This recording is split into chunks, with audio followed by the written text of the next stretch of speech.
1996 সালে 15 ফেব্রুয়ারি নির্বাচনের ভুল প্রেক্ষাপট বর্ণনা করছে। বাস্তবতা হচ্ছে যে বিএনপি জনগণের দাবি মেনে নিয়ে তত্ত্বাবধায়ক সরকারের অধীনে নির্বাচন দিতে চাইছিল, কিন্তু সংবিধান সংশোধনের জন্য যথেষ্ট সংখ্যক সংসদ সদস্য ছিল না, কারণ আওয়ামী লীগ জামাত সহ সকল দলের সংসদ সদস্য সংসদ থেকে পদত্যাগ করছিল।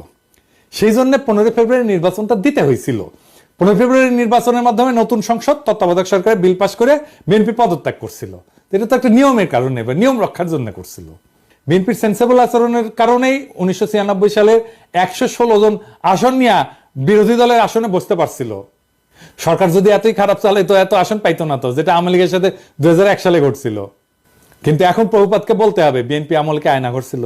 কোন আন্দোলনে 2 সপ্তাহে 1000 মানুষ মারা গেছে, হেলিকপ্টার থেকে গুলি করা হয়েছে, স্নাইপার দিয়ে গুলি করা হয়েছে, সরাসরি বুকে গুলি করা হয়েছে, মাথায় গুলি করা হয়েছে স্নাইপার দিয়ে। বাংলাদেশকে ভারতের উপনিবেশ বানানো হয়েছে বিএনপির আমলে।